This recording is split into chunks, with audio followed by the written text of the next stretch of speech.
Elon Musk has done another newsworthy action of acquiring XAI with his company SpaceX. So SpaceX now officially owns XAI. They're planning to build data centers in space. Tons of crazy stuff. Today we're going to get all into that and talk about it. But before we do, Jaeden, why don't you tell them about our school community? Yeah, every single week, Jamie and I post an exclusive piece of bonus content on our school community. We don't post it anywhere else, where we break down the tools and techniques we're using to make money with AI. And the last couple of weeks, we've been doing a segment on vibe coding, vibe building. I am not a developer in any way, shape, or form. And for developers there, like, no offense, but the sight of code makes my eyes bleed a little bit. And so I've created an entire software. It's called podcaststudio.com, which is like a clone of Spotify for creators, a podcast distribution service. I've added tons of AI features in there. And I actually just created it for myself to be able to upload one audio file. It fills out tons of data for me. It translates my podcast. It dubs my voice. This podcast AI hustle that you're listening to right now, we have this going out in tons of different languages: Spanish, French, Mandarin. If you speak any of those language, go find it. And all of that is done by me just literally uploading one file, and all of it gets translated, dubbed, posted to multiple places. And it's all done with this one software that I built using Lovable. And we talk about other vibe coding tools in there as well. I do not know anything about development. I've created this complete software. If you're interested in how I did that, we have a tutorial and videos and classes on how to make like anything if you're not a developer, how to make any software, along with dozens and dozens of other videos of different tools and AI things that we're working on. So if you want to check it out, there's a link in the description. $19 a month. You can join the AI Hustle School community. And we'd love to have you as a member of the community. There's over 300 people in the community. So it's an awesome place to learn and grow with AI. All right, let's get into what's going on with OpenAI right now. With SpaceX right now. So the thing that I think is really interesting about this is the fact that there seems to be this like data center play. Because at first it seems like, oh, Elon Musk is just trying to like merge some of his companies together. We know he's got an IPO coming. He probably doesn't want to have an IPO for XAI and an IPO for SpaceX. So I'm assuming he's just sticking the two companies together and is like, well, just throw it all together kind of thing. But in order to, throw something like an AI company and a spaceship company together, I think there needed to be like a reason. And so the reason has been putting AI data centers in space. Now, this isn't the first time that this concept has kind of been out there. I've heard of a lot of startups that have raised money for doing building drugs in space. It sounds crazy. They swear that there's like a economical benefit because there's like no gravity, and like these certain kinds of drugs need like really specific machinery, and there's like it's nice and cold, and so there's like no heat to do cooling, and like blah blah blah. There's like all these different like alleged benefits of building drugs in space, and apparently data centers in space. Jamie seemed skeptical about this whole thing when I first started talking to him about it, so I want to get your opinion on this. I don't know. I mean, so Elon Musk is just an interesting character, right? And he's got all these different companies and businesses. To me, like merging them seems a little bit fishy. Like, is it one of those investor, appeasement plays, or trying to show revenue? Apparently XAI is burning $1 billion a month right now. That's what this article says. So that's a lot of cash he's losing there. Is he trying to boost, his shareholder value by combining companies? I don't know. It all seems a little bit strange. However, SpaceX, and the Starlink satellite thing is actually turning out to be quite the company that I think wasn't really on people's radar. And it's, I think Starlink has potential really to change the world. And these data centers, maybe he's onto something. I don't know. I'm not as smart as him, so I'm not going to make any judgments, but it's an interesting play for sure. Definitely. I have to read you. There is just this absolutely crazy sentence in email, or sorry, in like the post that Elon put out about this whole merger and I guess doing this whole data center thing. He said, while launching AI satellites from Earth is the immediate focus, Starship's capabilities will also enable operations on other worlds thanks to advancements like in-space propellant transfer. Starship will be capable of landing massive amounts of cargo on the moon. Once there, it will be possible to establish a permanent presence for scientific and manufacturing pursuits. I think that was kind of getting at like some of the drug kind of manufacturing stuff that other startups have already been kind of like working on. This is a crazy thing he said, though.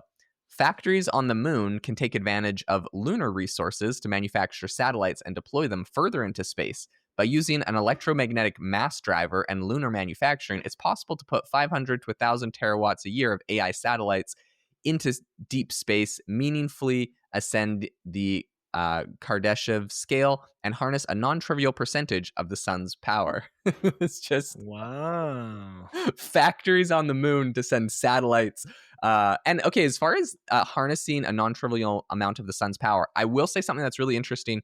I mean, we see this with other types of satellites already in space. Like this isn't new technology, but because you're closer to the sun, the radiation's more intense. Solar does work better.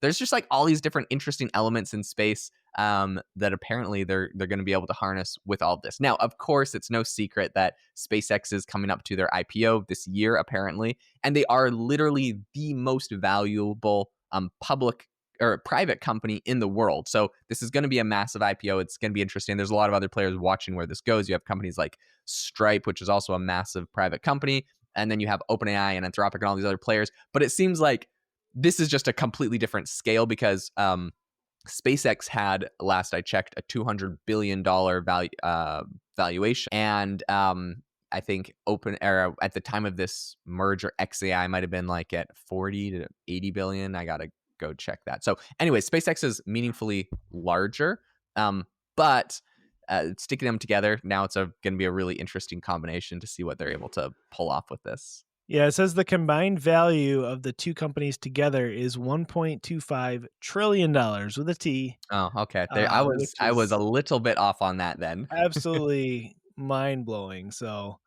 I don't know. That's crazy. I think the infrastructure side of AI is definitely an issue, and especially with all the cooling, a lot of environmental concerns. Honestly, maybe space is the best place to put all this stuff. Who knows? Again, I'm not claiming to be as smart as Elon, but definitely an interesting play. Yeah, and one thing that I will say is like right now when you look at like okay, well here's the other funny thing that's happening that I want to talk about where the revenue is coming from for all of this. But something that a lot of people have been posting on is the fact that is that X, which is formerly Twitter, got acquired by XAI, and then XAI got acquired by SpaceX. So it's like so SpaceX technically owns Twitter right now, which is kind of hilarious. And there's a lot of memes about this, but mostly it's because on X, if you post a lot, right, you get paid like ad revenue basically. And so everyone's always there's all these people posting about how they're so excited to finally be working for SpaceX and accomplishing their dreams of basically being an astronaut because they post on Twitter. That's funny. Love it. So that's pretty funny. Okay, but speaking of the revenue that's actually coming from like SpaceX, where it's actually getting most of its money, about 80% of its revenue is from launching their own Starlink satellites, that is really crazy. Because I mean, this is a company that they have massive, $100 million contracts with the government and with a lot of other people for launching satellites. I mean, this is where they make all their money is like launching satellites for the government and for other people. I didn't realize that it is now at 80% of this is Starlink, which of course is an incredible product, right? There's all these satellites in space. I know tons of people with I think my dad has a Starlink dish for his RV whenever he travels. He can turn it on and just get super fast, internet in the middle of the forest. I know people that do like van life that do that. I know people that own boats and they have Starlink on their ship, which personally, when I was growing up, my family bought a sailboat and we sailed for a whole year. We bought it in California and we sailed to the South Pacific. So we spent a whole year Wow. sailing around like Tahiti, Fiji, Samoa, like all the islands in the South Pacific. And we had no internet. The best thing we had, the best innovation, if you know what a ham radio is ham radio, right? It's like these kind of like high frequency, long range radios, but like very ghetto. Someone had figured out basically they made like an email system on our computer that would you tune into a certain ham radio frequency and it would basically send like a fax, like a beep, beep, beep, beep, like a bunch of funny like beeping Okay. sounds, which would go to a receiving tower, which would decode it into an email, and then that had the technology to send like an email to people. So people send an email, would go to that receiving tower, and then you could like send your faxes and receive your faxes from the it was Wow. and it was like this certain 1 hour window every day that we would like do the send and receive, and like it was crazy technology to get that whole thing even set up on our boat. My dad had like all these crazy tech people like trying to figure out this system before we left.